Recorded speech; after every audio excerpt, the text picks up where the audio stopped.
Hello again, and welcome to Monday's edition of Big Blue Kickoff Live, presented by Cadillac, the official luxury vehicle of the New York Giants. I'm Dottino. He is Matt Citak. So glad you could join us today for the next hour as we talk New York Giants football, a couple other things of the NFL if you prefer. And also our prospect previews today will be on the TCU Horned Frogs. They've got a handful of guys, actually, who are going to draw interest in this year's NFL draft. And so we'll be getting to that phone call in just a minute as soon as Pearson gives me the heads up. And we'll take your calls at 201-939-4513. And as always, remember, you can get this program live from 12:30 to 1:30 p.m. weekdays here on Giants.com or your app, or the archive of the show is always on Giants.com/podcasts, your favorite podcast platforms everywhere. And you can also go to the Giants YouTube page. Well, with that, Matt, we wish you a good morning. And once again, we are headstrong into our NFL prospect previews, and we've learned a lot. We tell people all the time, we go right to the sources. We go to guys who have been around these players all the time, and we're going to get to TCU in just a second.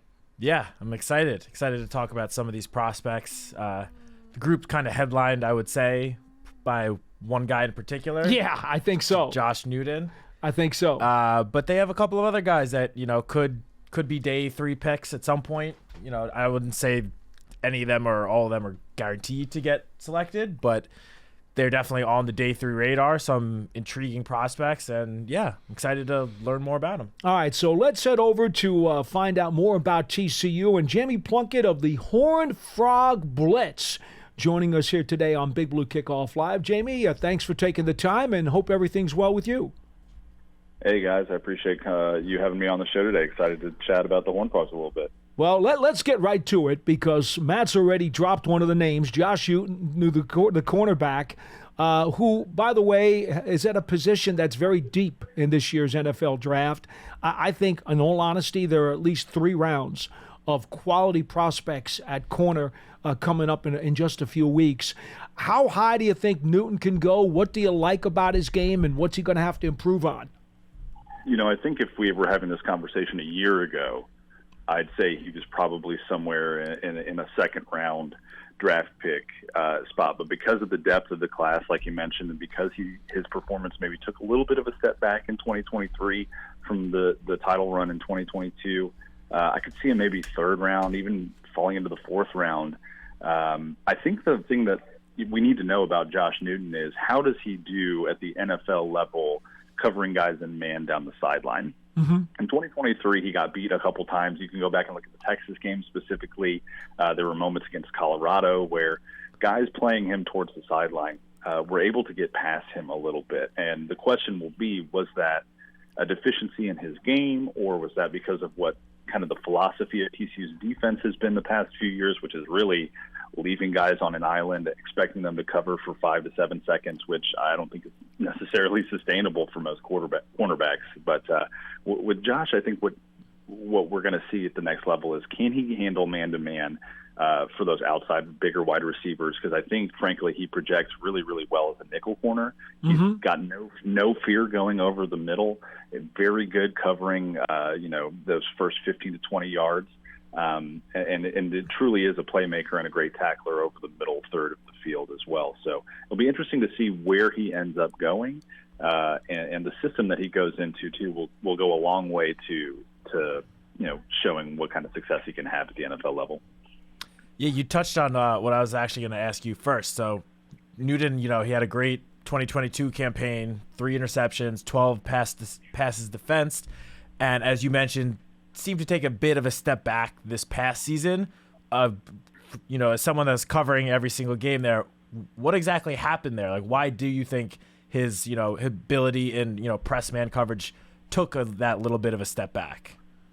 I think it helps when, like in 2022, you have a guy like Trey Tomlinson playing the other corner spot, and so there's not as much opportunity maybe to be covering the number 1 guy on opposing offenses. It's funny because in 2022, obviously Trey Tomlinson is the guy that came away with the Thorpe Award for the nation's best defensive back, but I think the consensus among the TCU fan base that year was that Josh Newton was the best corner on the team.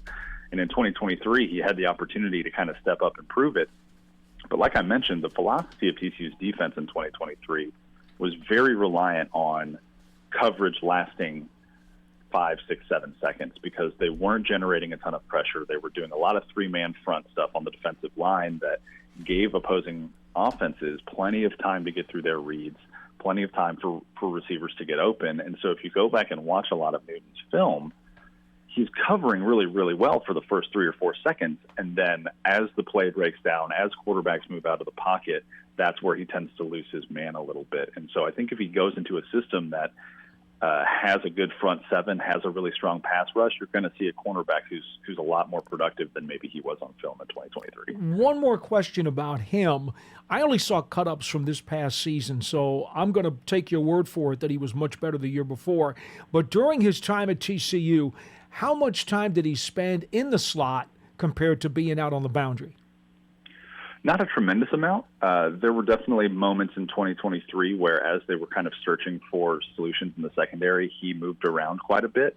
But realistically, in the 3-3-5 that TCU ran for the past 2 seasons, most of the time it was a safety that was kind of dropping down into the box to cover that slot. Yeah, I just have one more on Newton. So I know you mentioned before you could see him, potentially lining up at the nickel corner spot in the NFL. Is that where you think he, projects best in the NFL? Do you think he could, solidify himself as a starting outside cornerback? I think he's definitely got the ceiling of being an outside corner. But I think if you're trying to ease a guy into the league and you want a guy to be able to have success right away, maybe giving him the opportunity to be the nickel corner early in his career as he continues to develop would be a nice little plan to get him in and get him some reps early and then see if he can reach that potential that he's got to be that outside corner. All right, we know another position that's pretty strong in this year's draft is offensive line, and Brandon Coleman is the other higher profile TCU player that'll be picked up in a couple of weeks. Left tackle, left guard, got some flexibility there. Your take on him, one of the things that I was a little disappointed in when he came in at 6'4" and 313 at the Combine, I would suspect if he's going to move inside the guard in the NFL, he's going to have to put a little more beef and strength on, no? You're probably right, and I'll be honest with you, I was a little surprised by those numbers as well, having stood next to him multiple times. And I'm 6'3", and it feels like he's got multiple inches on me. So I was a little shocked by those numbers. But the reality is that he does have position flexibility. He can throw a couple more pounds on probably and get away with it, not lose too much lateral movement. But I think he's at his best when he is at left tackle. He's got a great reach, good footwork. He can play really both tackle positions if you ask him to. And I think the challenge with Brandon is communicating with that guard. I think in 2022, if you look at a lot of these prospects in this year's draft for TCU, and they kind of mirror TCU's last 2 seasons, really great 2022s, maybe a little bit of regression in 2023. And Brandon Coleman had the benefit in 2022 of playing next to probably the best left guard in college football in Steve Avila, who's now with the Rams, right? And he started every game for the Rams this year. He didn't have that benefit in 2023. You saw him move from tackle to guard before the season started and then move back to tackle halfway through the season as the Frogs offensive line had some injury issues. And there was a little bit more inconsistency. I'm not sure if that was the position movement or if that was because there was some more inexperience next to him along the offensive line. One-on-one, he's a great pass blocker, great run blocker, but I wonder if the continuity there is probably the reason for the step back this year. So I've been doing some research on Coleman. It seems like he has, great athleticism. He had one of the highest athleticism scores of all the guards at the Combine this in March, according to Next Gen Stats. He, according to Pro Football Focus, did not allow a sack on over 400 pass block snaps last season, spending time at tackle and guard on the left side. Seems like, all these factors that he should be more of a, solidified draft pick, and instead, he's being projected as a possible day 3 pick, maybe even not get drafted. So what exactly do you think he needs to do, not before the draft, but over the next few months leading up to his first rookie season to sort of solidify himself as an NFL lineman? That's a great question, and I wonder if some of his inconsistencies in the run blocking game are what's holding him back. I mean, you mentioned his PFF grades. If you go and look at the breakdown between pass block and run block, his pass blocking grades are consistently about 20 points higher than his run blocking, and that's where TCU struggled as a whole last year, was opening up holes along the line for some of their running backs, and they were pretty pass dependent last season, especially in the back half of the year. So I think with him, what he needs to do over the next few months is find a way to convey the fact that he is improving as a pass blocker and can improve as a pass blocker, and use some of that athleticism to maybe show that he can pull a little bit more, get up to the second level, whatever is required of him. I think that's probably a way he can improve his draft stock. But realistically, I think that's something that you show once you're in minicamp versus at this point before the draft.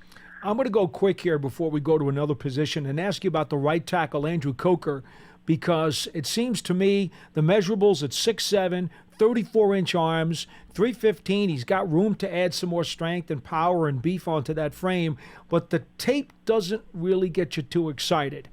How much is that because maybe he just didn't develop properly? I mean, is there more upside there? Is he a developmental guy who somebody might take a flyer on late? I think I could see someone taking a flyer on him late. I think the reality for Coker is that he's pretty developed at this point. I mean, he was a senior this year. He played both tackle spots throughout his TCU career, never really solidified as much as I think folks wanted him to. And part of the challenge, too, I think, with his career is the offensive line coaching change. Mm-hmm. TCU underwent a staff change in 2022. He had been in a different system for a long time, and this new system that came in, I think he had 3 offensive coordinators in the 4 years he was here. So that's done some growth at times, and I think he maybe was a little bit of a victim of that. There were some inconsistencies, especially in the pass blocking that we saw that should not have happened as a fifth-year senior. Mm-hmm. And I think when you look at the film and see some of those inconsistencies, that's probably what's holding him back at this point. I don't know if his size precludes him from sliding in and being a guard at the next level. I don't know that that's maybe an option for him, but I could see someone taking a flyer on him. And if that team has a strong offensive line coach, there's still maybe another level of play for him that's yet to be uncovered. Sticking with the offense, but switching positions, I want to talk about tight end Jared Wiley. This past season, 47 receptions, 520 yards, 8 touchdowns. Those numbers were all more than his first 4 collegiate seasons combined. So do you think Wiley is still growing as a pass catcher? Do you think this past season's production in the passing game is that kind of his, ceiling as a pass catcher option in a NFL offense? Oh, I think there's definitely a high ceiling for Jared Wiley. He's one of the TCU guys I'm highest on in this draft class, simply because we saw, I think, a glimpse of his potential this season. That being said, TCU's offense this year, first year under offensive coordinator Kendall Briles, really does favor the tight end quite a bit. We saw the fruit of that this year with Jared Wiley, but I do think that he's got the translatable skill set to be successful in the league. I mean, the guy's 6'7", 250. He's got an incredibly large wingspan. He's fast. He runs great routes. Don't ask him to run block. Maybe. No, not at all. But I mean, when you're talking about a guy in the passing game who can split out into that slot as well and be a weapon along the line in a couple different ways, I'm really high on Jared Wiley. I see the draft projections, and I'm a little confused. I would like to see him maybe go in the late 3rd, early 4th round. And I think whoever gets him is going to get a real prize in this year's draft. All right, there's one other fellow on offense, Amani Bailey, a little bit of a fire plug. They listed him at only 5'7" in terms of the NFL measurement at 202. And, I'll tell you, a guy like that's got to have a lot of heart if he's going to succeed. I was a little disappointed to see him run 4.61 is what he was clocked at. I think he's probably going to need to be a little bit faster than that if he's going to make an impact in this league. He plays faster than that. I was surprised by that number as well because it felt really low. To me, Game speed, he plays faster than a 4.6. He runs, I think, a little bit closer to what Kendre Miller was running a year ago when he came out. And I can't remember what his combine number was, but watching those two guys go back-to-back in practice over the last few years before Miller was drafted, they had similar game speed.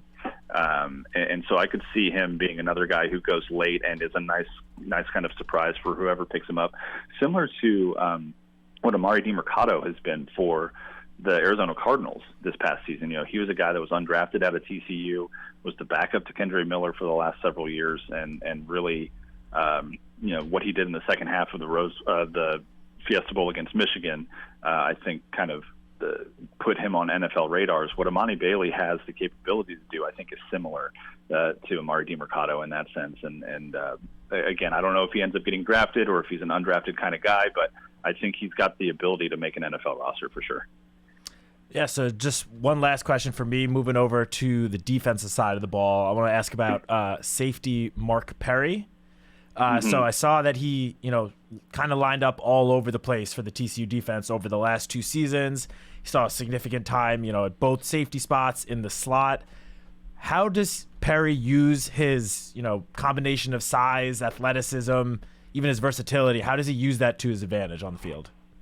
He's a big physical guy, you're right. And I think some of his numbers that he showed at the Shrine game that he was at and then the Big 12 Pro Day, where I think he ran the second fastest 40 at the Big 12 Pro Day this year, he's a great run stopper. I mean, there's no doubt about it. He'll stick his nose in and he'll get in there and get dirty on the line. He's one of those safeties that TCU really likes to kind of bring up and have as kind of that quasi-third linebacker. Coverage-wise, I think he gets beat on double moves at times, but he's still got some pretty good coverage grades from throughout his time at TCU. And I think the biggest thing for him was the step he took forward after he transferred from Colorado to TCU showed his coachability, showed his ability to develop and improve. And he's another one of those late-round guys, like you mentioned, who I think if an NFL team takes a chance on him, he's one of the hardest workers I've ever encountered at TCU and is willing to kind of show what he's worth. Well, there's no doubt that special teams does hold a lot of tickets for those kinds of guys, fringe guys, to make it, especially with the way they're changing now the kickoff return rule. We're expecting there to be a lot more plays for those kinds of guys to maybe squeeze onto a roster. And then obviously with the expanded practice squads of the last few years, that's always a potential ticket as well. Jamie Plunkett of the Horned Frog Blitz, where can fans read more about these prospects if they'd like to, if they want to check in more on your work? Yeah, absolutely. HornedFrogBlitz.com is where all my stuff lives. We're part of the 24/7 Sports Network, and you can also follow me on Twitter at Frog Preacher. That's where I post a lot of free content as well. Jamie, thanks so much for your time. We appreciate it. Thank you. Thank you. Thanks, fellas. Be well. So TCU with a handful of guys who may be of some interest as we wrap up this month with the NFL draft out in Detroit. It's funny. So many times when you look at the tape of some of these guys and you don't know the inner workings, for example, when he was talking about the offensive line and the fact that there were so many coaches who had been involved in their offense. And that's the thing, you watch some of the tape and you say, well, like a Coker, and you say, the tape, there's got to be something more there. The measurables are enticing, but there's not enough on tape. Why? Well, this is why we have these guys on the program who have been there every step of the way, because, somebody just picking up an internet or a piece of paper may not understand the inner workings of why this guy maybe not as developed as maybe he should have been. Oh, 100%. I mean, you and I up here, we do our research before talking to these guests, but we're not, as you said, we're not there every day. We're not watching these guys in practice. We're not seeing every single game. So it's great to, hear from guys like Jamie, who, as you said, can give us insight into how certain players were, guys that aren't necessarily in, the national spotlight, how they performed throughout the entire season, how they potentially grew, where parts of their game might have fallen off from the first game of the season towards the end of the season. So it's really great, having these guests on and getting some just great insight into a lot of these guys. And many times we'll talk to one of these guests and they'll tell us that the guy was more nicked up or banged up than maybe they were talking about during the season, and they're willing to tell us well, so-and-so had this and had that, and that may be one of the reasons why his play declined. Well, guess what? You're not going to necessarily see that in all the draft preview stuff that you read online or again, in a magazine.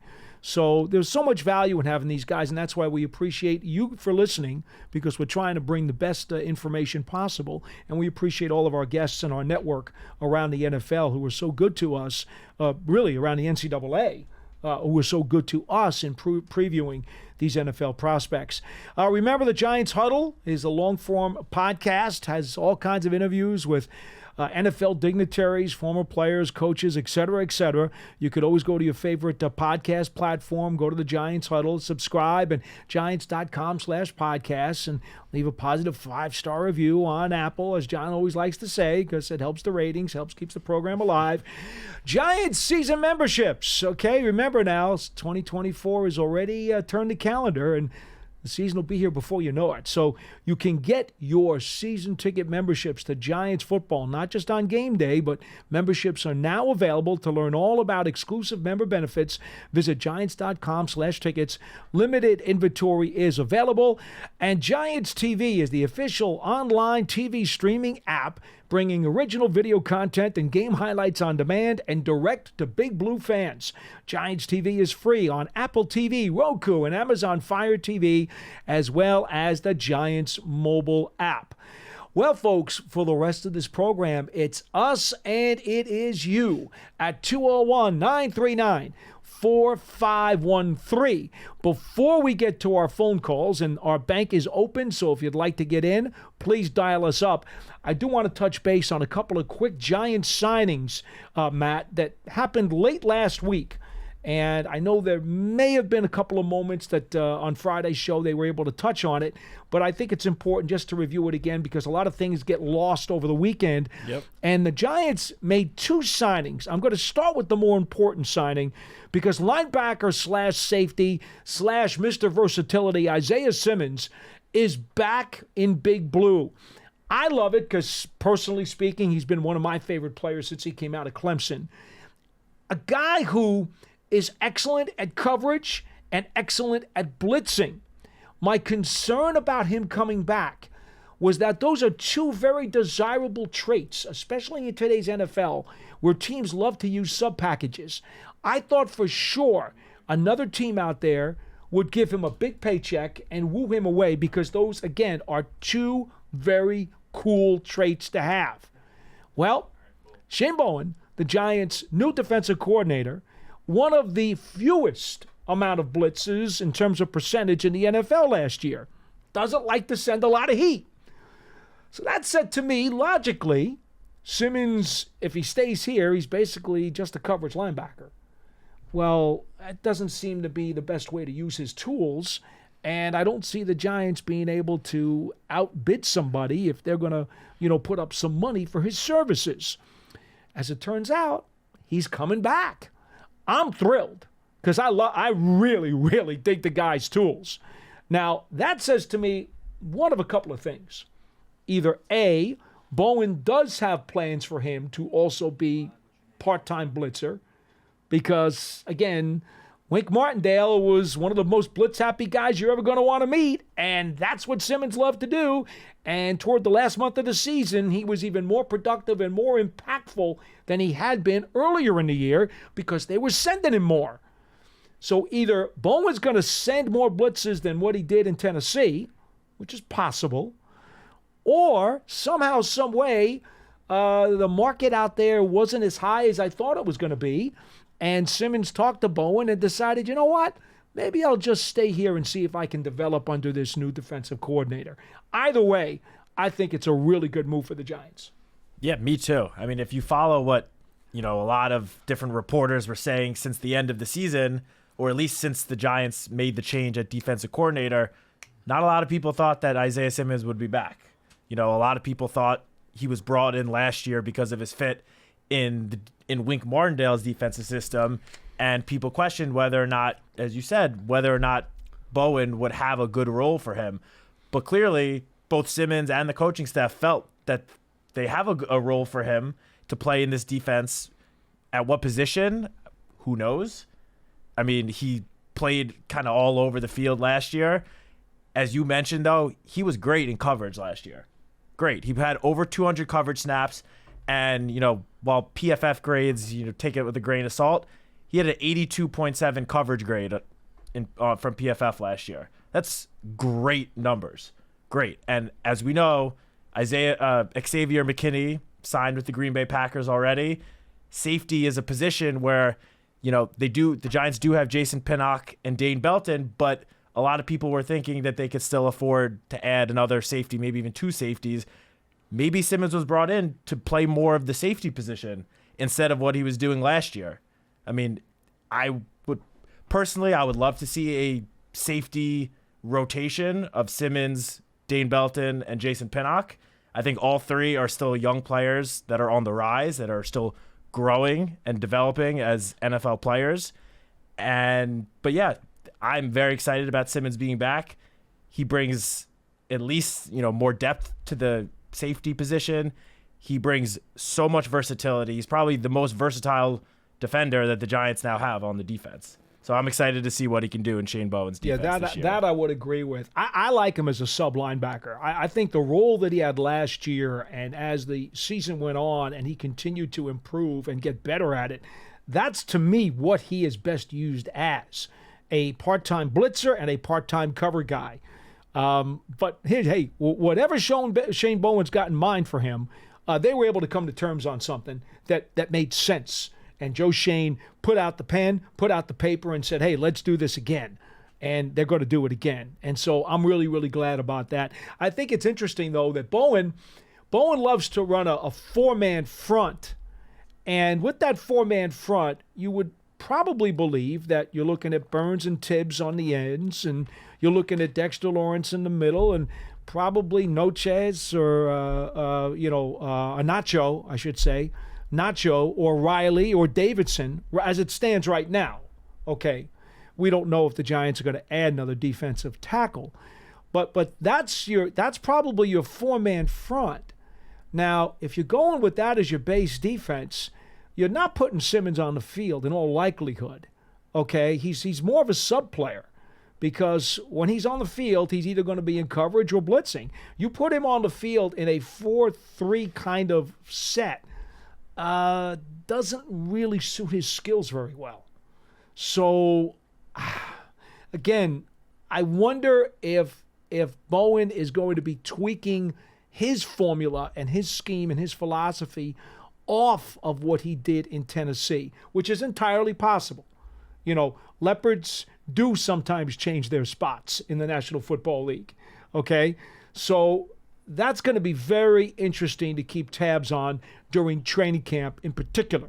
Going to have to watch exactly what they're doing with Isaiah Simmons. All right, now. Real quick, though, I just want to say, I do think it's important just to remember Simmons was acquired in a trade at the very end of training camp last year. He was kind of thrown right into the mix. No doubt. Now he will have an entire offseason to get a full, strong comprehension and understanding of the defense, of the new defense, and I think he'll be able to sort of grow more into a role as opposed to last year, where not that they didn't want to throw too much on his plate right away, but when you acquire a guy right before the start of the season, tough. It's tough compared to guys that have been there for months and learning the defense for months. So just want to note that, having a full off season to learn the defense, to talk with the coaches, with his teammates, to train with his teammates, I think that will benefit Isaiah Simmons in a big way this year. Just remember this: when he was with the Cardinals, he had said to them he didn't want to play a lot of safety, and they tried to do that to him, and that didn't sit so well. He wants to be more of a blitzer, so we got to keep all that in mind. Look, he signed on the dotted line, so he must be okay with what they told him. Yeah. All right. Anyway, so personally, I'm very happy to see Isaiah Simmons back. Now, another late signing at the end of last week was running back Dante Miller, former Columbia star who wound up going to South Carolina. Thought he was going to get an extra year of eligibility because he had played so few snaps in one of his seasons. Figured he was going to get a red shirt. Did not get it. The NCAA wound up delaying forever a ruling on him. He did not get that year in time, wound up sitting out last season, and basically now was left without a home, could not play in the NCAA, and could not go into the NFL draft. So what happens? Well, he is at South Carolina's Pro Day a few weeks ago and runs a 4.27 in the 20. The 40. It seems like the 20, right, if you're that fast? The Giants decide, you know what? Let's bring you on up, give you a workout, and see what we can do about it. And, they signed him. This is a guy who has tremendous speed and quicks. He's short, stocky, cut out of granite. Real fire plug kind of player. I think in the new kickoff rules, he will be a terrific guy to throw back there on kickoffs at the very least. And I know the Giants are really, really happy to get this guy flying under the radar. Yeah, I'm excited too. I mean, as you touched on his 40 speed, a 4.27, which again, when you're at these collegiate pro days, it's not quite the same as like in official NFL combine time. So it's not in stone. Yeah, so 4.27 I think was the best time he got. It varied a little bit, but regardless, in addition to that, he bench pressed 28 reps of 225 pounds. So between his 4.27 40 and the 28 reps on the bench press, both of those, if he had been at the combine, would have been the top marks for any running back in this year's draft. He's a specimen. He is a physical specimen.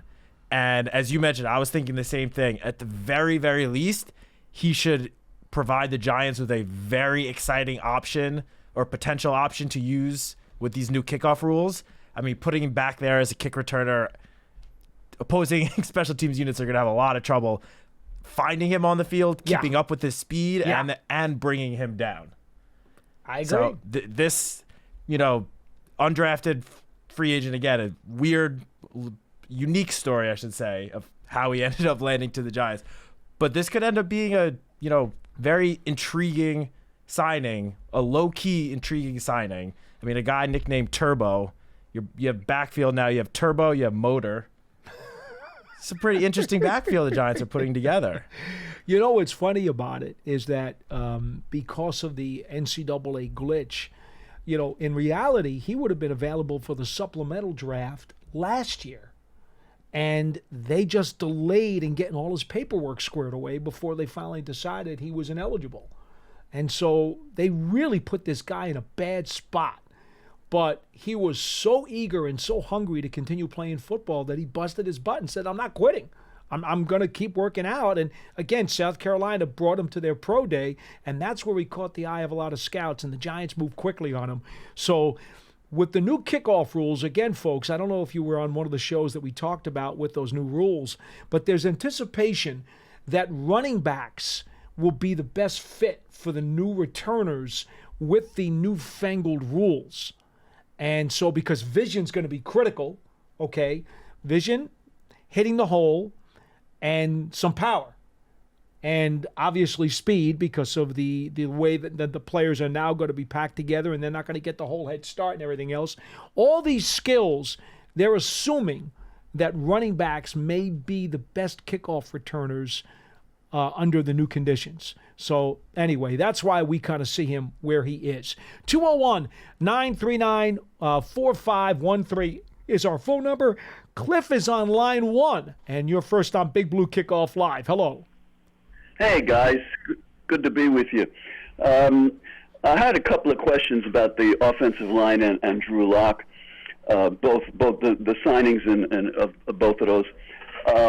Paul, you had this, you were saying last week about getting the offensive line functional, and I was wondering, you also had this thing from Parcells about hold the fort.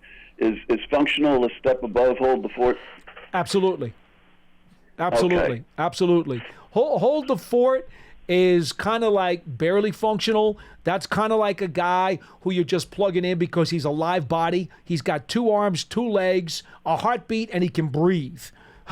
Okay? You can just hold the fort. He's not a disaster. That doesn't mean he's functional. It just means he's not a disaster. And I'm not going to embarrass any players who have been here in the last 20 years and start naming disasters. That's not what I'm about. But yes, hold the fort guys are not functional. Functional guys are a notch above that. And I think it's important to remember, by the way, too, when I don't know if you listened to the end part of the program when I tried to explain functional in a way, and I know you weren't here, Matt, for the show, but I want to make sure we got this clear for everybody. Functional is like a pass or fail grade in a college course, okay? It's either you're functional or you're not. And I guess it was Hugo was on the line. Was it Hugo Pearson who was on the line and asked me about it? And he goes, well, but don't you want to be better than functional? Well, sure you do. But it's a pass-fail grade. You're either functional or you're not. It's a pass-fail grade. It's not about A, B, or C. You either pass or you don't. And then after that, if you are functional, everybody from the best line in the league to the line that's just functional, they're all in that bin. If you want to raise to the higher level of the bin, as I said, when you want to pass the ball and everybody in the building knows it, you can pass protect for any play in your playbook. If you want to run the ball and everybody in the building and everybody watching on TV knows it, and you can still win the line of scrimmage and get positive yardage. Those are the things that separate the best offensive lines from the ones who are just at the bottom of the functional pool. But again, functional is a pass or fail grade. Let me make that very clear. Yeah, I remember that. That was great last week. I got a couple of questions about that. Well, first of all, Dan Salomon had this terrific article posted who was actually starting on the offensive line for every game last year. And we finished 4-3 the last 7 games. I noticed we had the same 5 guys except for a couple of guys on the right side in the last game. And we had heard from Jonathan that sometimes you only need 3 games for guys to play together for them to click. So on the one hand, they have to play together, and it seems like the main asset that they went for with these signings is these guys have been durable at the NFL level. We have drafted guys who never missed a college game and were banged up all the time in the NFL. And that seems to be a thing. But the question is, I had asked you guys in the past about, I thought you had said somewhere 3 to 5 years for an offensive lineman, and you ended up saying, no, it's 3 years for anybody coming into the league in any position. But I think maybe the thing about the OL was, is it possible it took 5 years to find out how good somebody could actually be playing in the offensive line, what his ceiling was going to be? Well, the rule of thumb, Cliff, is by your 3rd season in the league, you need to show really kind of what you are. And if you haven't really busted out by the 3rd year, then chances are you're not going to. There are late bloomers. There are exceptions to the rule. But that's usually the MO of teams. You better show us what your ceiling is, or at least part of that, by your 3rd season. There's not any more mulligans after that. Offensive line-wise, you can't go by the old rule back in the 80s when Parcells was here. The rule was you wanted your offensive linemen, or at least the bulk of your offensive line, to stay together for at least 2 years to become truly cohesive. That rule is now in the garbage because free agency and the salary cap destroyed any hope teams really have of keeping 5 guys together for 2 years. By the time, if you're lucky enough to do that, certainly by the 3rd year, guys are running away to get a bigger paycheck. So, unfortunately, that part is gone. That part of knitting the fabric is gone.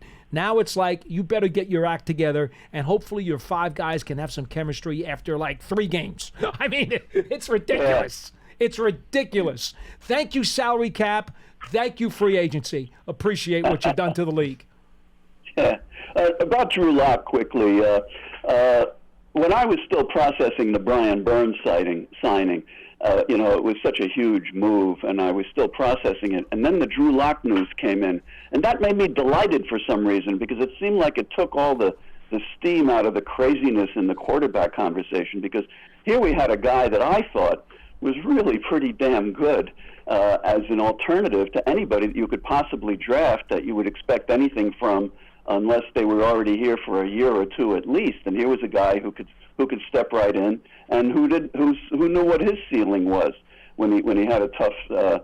And then we had this guy on last week who was an expert. I'm not his peer, who didn't think much of Drew Lock, one of your guests. But I was thinking maybe that was because he was trying to sell Michael Penix.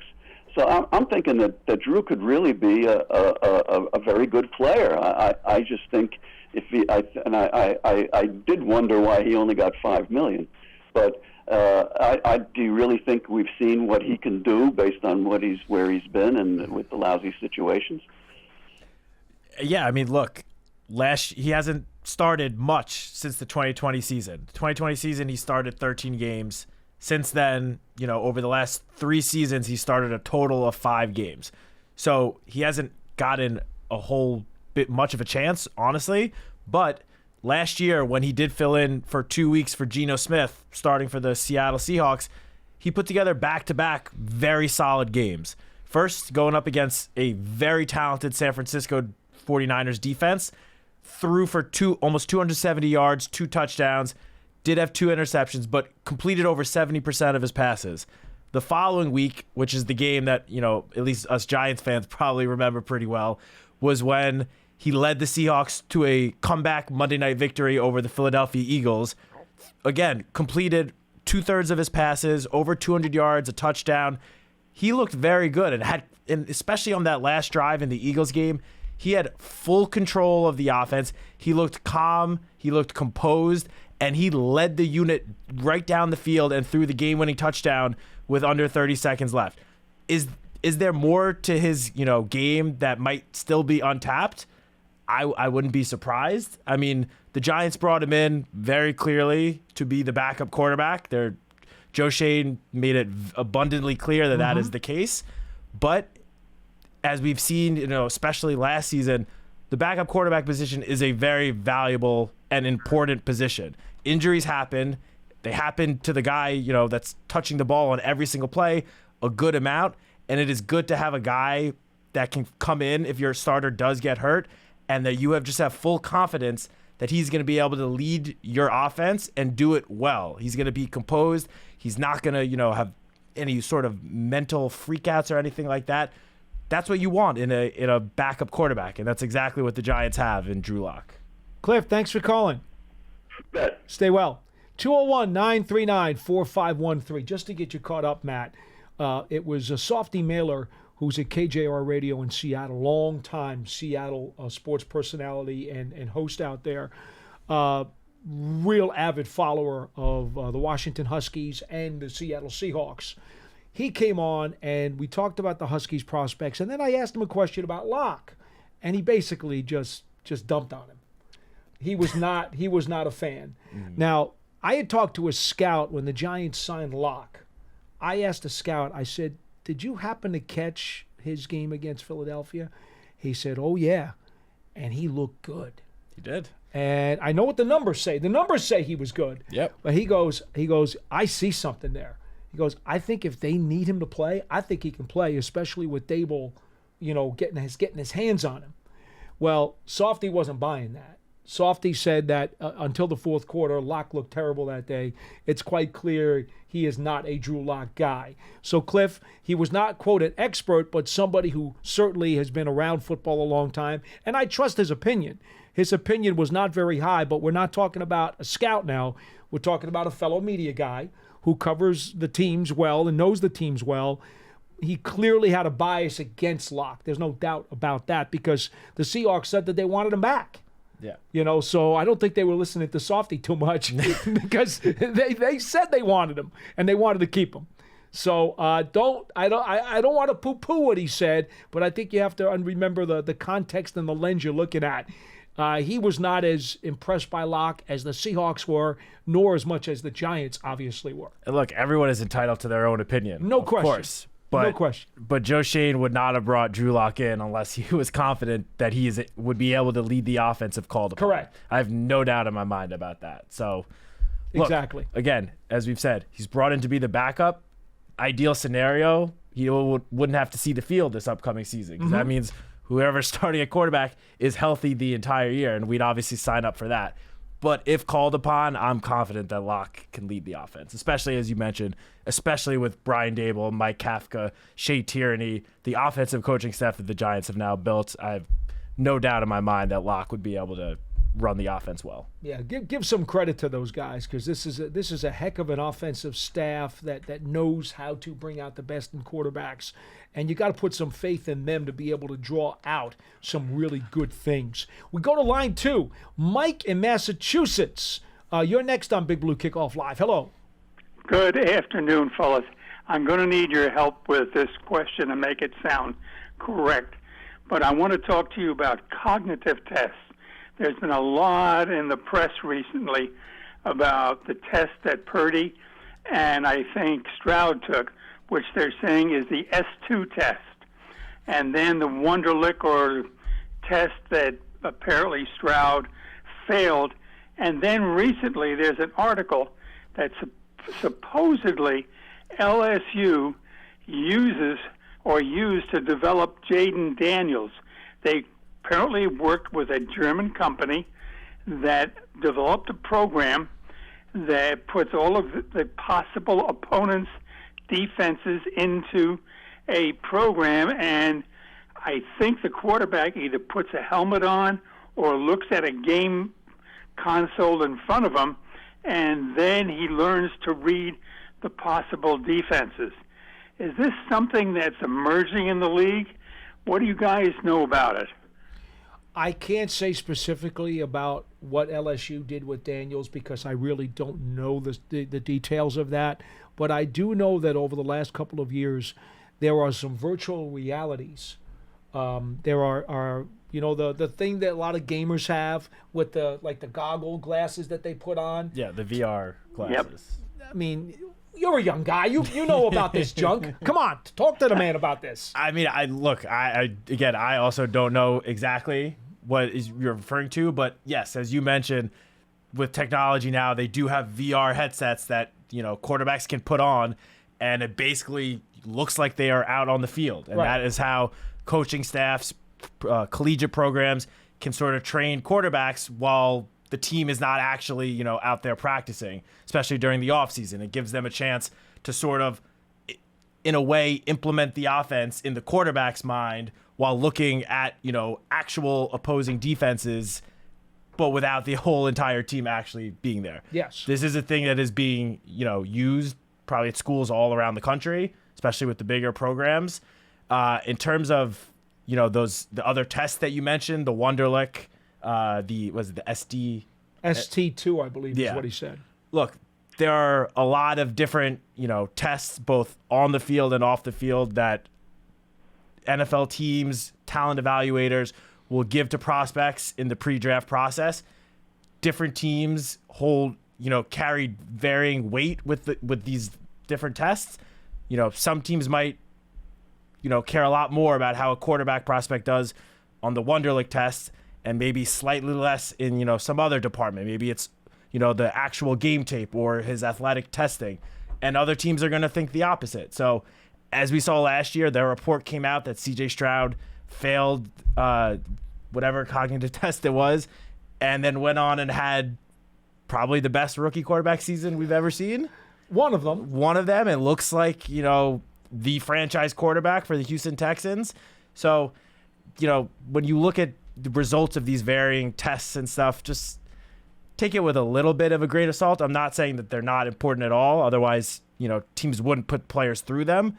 But at the end of the day, the results of those tests, they don't mean everything. From what I heard is that Stroud did not do well on the Wonderlic, but really scored tremendously high on the S2 test.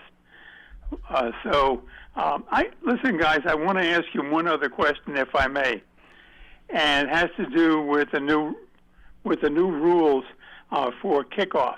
Do you see that creating an opportunity for punters to get involved because of pooch kicking and placement of the ball that the normal kickoff guy wouldn't be able to do? Do you see changes like that occurring? I don't think any of the special teams coordinators truly have a good feel for this yet, because once a rule is proposed on paper, they all will tell you. I mean, I remember last year when we were talking about some of these things, and they implemented the whole thing with the touchbacks, and they changed that and the fair catch and everything. Everybody was like, oh, we're going to have to see how this plays out. And I think that's the same answer that everybody's going to give you now. If we would have Brian Dable in here right now, the head coach of the team, he would probably tell you, I don't know how this is going to play out. We think the one thing we can tell you about this new kickoff rule, is that running backs will be better utilized as the return guys as opposed to DBs or wide receivers. That's what we think. That's only a guess. I haven't heard anybody else from special teams experience address anything else that they think may work better.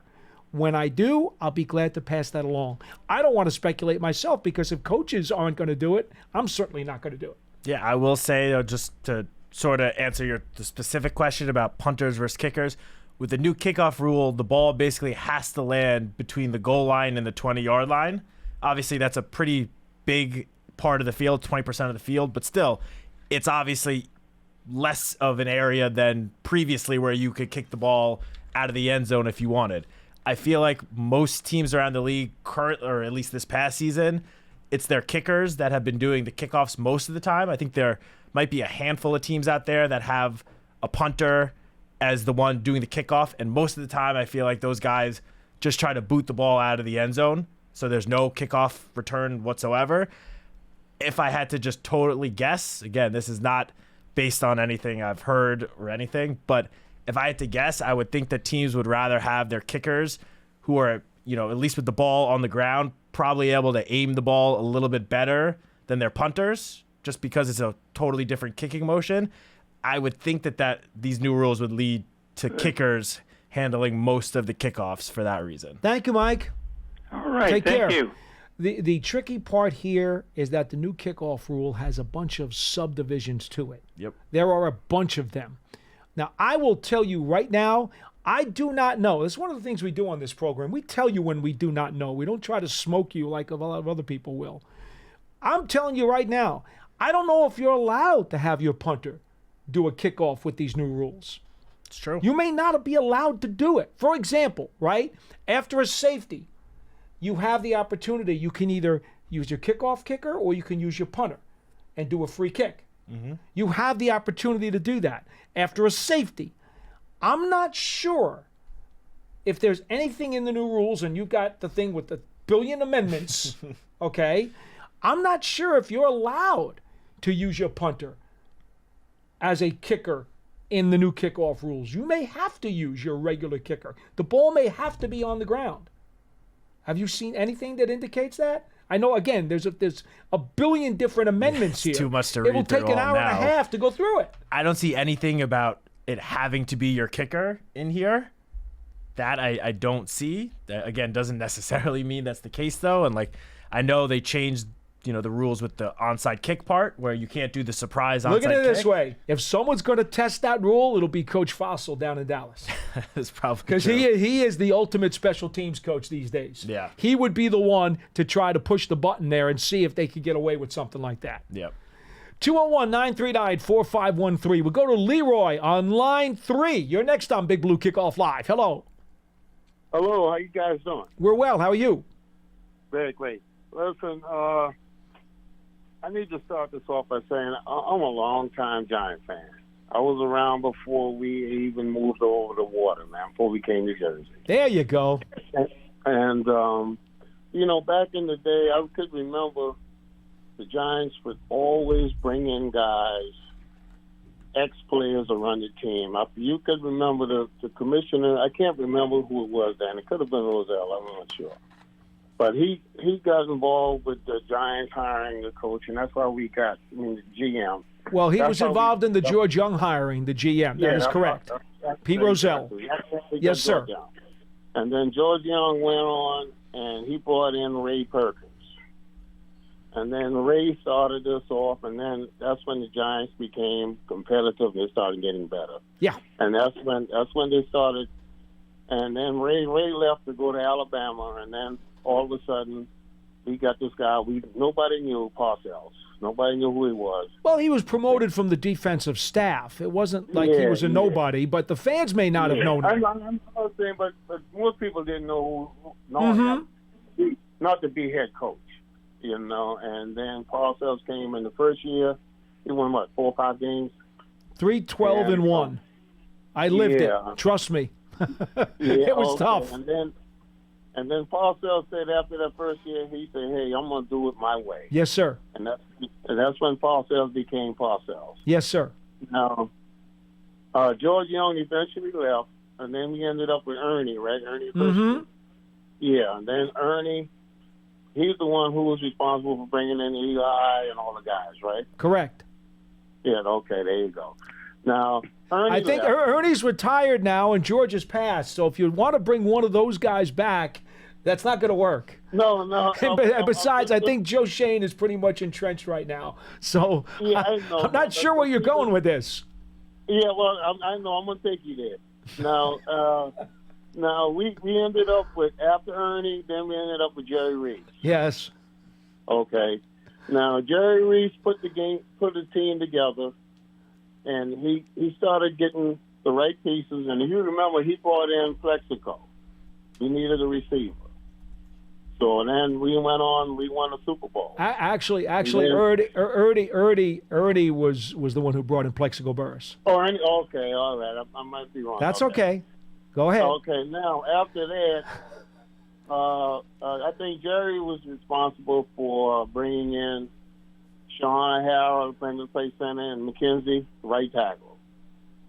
No, that was Ernie also. Jerry That was still Ernie? restarted in 2007 as GM. Yeah, see, the Giants gave Ernie Accorsi a championship ring for the 2007 season because he brought in most of those guys prior. Oh, okay. And they felt as though he right. had such a hand in building that championship team. He was on the trips, and he got a ring. All right. Now, see, all of this is bringing me to Joe Shane, man, because I'm glad we finally got there. Yeah, okay, because I was a big fan of Joe Shane until this off season, man. I felt like he lost me after the way he handled the free agent signings this year. I'm saying, you've let. I'm saying, I'm over the Saquon Barkley deal, but here's the thing, if you looked at it. When Dallas got rid of Ezekiel Elliott, they had Tony Pollard on the staff ready to go. You see what I'm saying? I mean, we got rid of Saquon, and now we don't have anyone. They brought in... No. They're going to go running back by committee. It's a different philosophy. Yeah. That's all. And Singletary is certainly proven. The guy's been with 5 different playoff teams in 5 seasons. And you brought up Tony Pollard in Dallas. He's been in the league 5 seasons. In this last year, where he was the full-time starter, it was his worst efficiency season of his career. I'm with you, man. I know it didn't work out, but but they did the right thing. But I'm not sure if Shane's doing the right thing, because I'm saying right now he did get rid of, and then he didn't sign him, and then he did the same thing with McKinney, and we don't have anyone to replace him. Whoa, wait. First of all, both where am I wrong at? Both McKinney and Barkley got way out of bounds contracts. They were outlier deals that the Giants were not going to afford and would have been wrong to get into a bidding war for those deals. And so what have they done? They're going to go running back by committee. Singletary has proven to be a durable guy who can lead that pack. And they know that they've got, at the very least, Jason Pinnock, who can play safety with Dane Belton. Okay. And there's still the draft where they could add another safety to the mix. And Mills, by the way, was just picked up as a veteran free agent to kind of help supplement the depth chart. I don't see where he's left the cupboard bare here. And look, when you were heading into the offseason, I think every person that follows the Giants at all could say that the biggest weakness was the offensive line. So Joe Shane went out and put the most resources towards fixing the offensive line. You can't go and sign, the 5 offensive linemen that the Giants did sign, including 2 to some reported pretty big numbers. You can't do that and then also pay a running back top money and pay a safety top money. There's the salary cap where you have to allocate a certain amount of money towards certain positions. Leroy, here's the beauty about what you're talking about, and I'm going to let you finish. Here's the beauty of it. You go back to the old Yankee Stadium days. You know what that means? You're back to the pre-salary cap free agent days like I am. And I love those days, okay? Me too. I don't like today's rules either, but these are the rules, and you have to play by these rules. Back in the day, you didn't have to worry about salary caps and free agency stuff. Okay? Right. And then you wouldn't have guys running away for an opportunity to break the bank. You didn't have that. I got you. All right. There we are. All right. That's why I was hoping you would be on today, Paul, when I called, because I know you were a long-time fan as well. I totally understand where you're coming from. Okay, one more thing I wanted to say. And then they go out and he signed this guy Burns, man, for all this money. He was traded. They traded for Burns, and then they had to give him an extension. But yes, go ahead. But what I didn't like is that they signed him and traded him however they got him. They gave up a second-round draft pick in that deal. And I'm saying we need players. And and the money that you gave this guy, what is he making? $190 million or something? The reported numbers less than that, but the reported numbers do have him among the higher paid players at his position. Yeah, and now here we are. We only got like $7 million now. Is the latest report I've heard now, man, as far as money to spend on free agency. Okay. You know what I'm saying? Now it's like he came in, and I felt like his job was to get the cap in order, which we felt like he did, and then he just turned that around and put us back in the hole again. No. He didn't put us in a hole. He didn't? Leroy, the cap is actually in pretty good shape right now because they've reduced the amount of holes on the team significantly, and it took money to do that. So now, he spent on some things that, when you go to the supermarket, right, you need to go get some food, right? So you go buy the pasta, you buy the bread, you buy the sauce, you buy the oil, you buy the cheese. Well, now you don't have enough money left in your pocket for anything else, but you already got most of your meal. You're just missing a salad. It's okay. And also, just in terms of the contract, how it sits in the salary cap, the reported numbers for his deal from a lot of the beat reporters had this a couple weeks ago is Burns' salary each year throughout the whole contract is pretty much the same. It's not going to be rising like you see some deals that are backloaded where the last 2 years the guy's making almost double as what he's making in the year one of the deal. Burns' money each year from the reported numbers, again, we don't know, not confirmed, but the reported numbers stays the same. So 2 years from now, when the salary cap is risen by another who knows how many million, 30, 40, $50 million, Burns is still going to be making the same as what he made this season. That's going to be very useful next year, 2 off seasons from now, when Joe Shane's trying to work around the salary cap. Leroy, his percentage of the cap is going to go down, is what Matt's trying to say. Here's what I will say to you before we let you go. I'm going to let you go in a minute, but here's what I will say. All right. Burns was given a contract that is commensurate with a Pro Bowl player. He's had 1 double-digit sack year and 2 Pro Bowl seasons in his first 4 years in the league. But that's the key. The Giants think he's an ascending player, and the best is yet to come. They think he's going to be a habitual double-digit sack guy during the length of his contract here. They are paying him a little bit more for projection than production.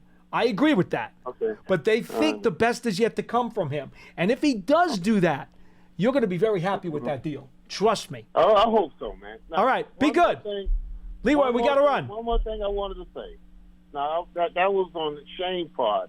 Now, on Dave, what disappointed me was that we had 2 late-round rookies last year in Jordan Riley and Hawkins.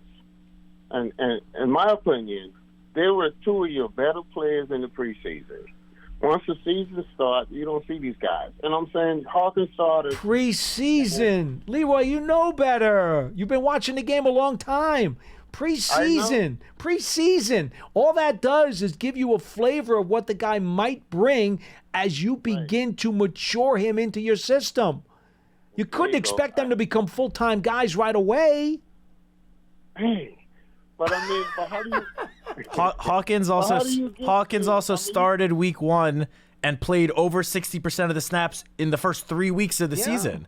So it's not like he didn't get a chance. And he proved he was raw and he was green, and then they pulled him back. Yeah, That's okay. I get it, man. You know. All right, Leroy. Look, call us again, okay? I appreciate the question, and we're just trying to do our best to put it into proper perspective for you. But thank you so much for calling. 201-939-4513 is our phone number. Jot it down. Big Blue Kickoff Live is live every weekday from 12:30 p.m. to 1:30 p.m. Eastern Time. And as always, it's presented by Cadillac, the official luxury vehicle of the New York Giants. And you can catch us on the archive at giants.com/podcasts and all of your favorite podcast platforms everywhere. For Matt Citak, I'm Paul Dottino. We'll see you next time.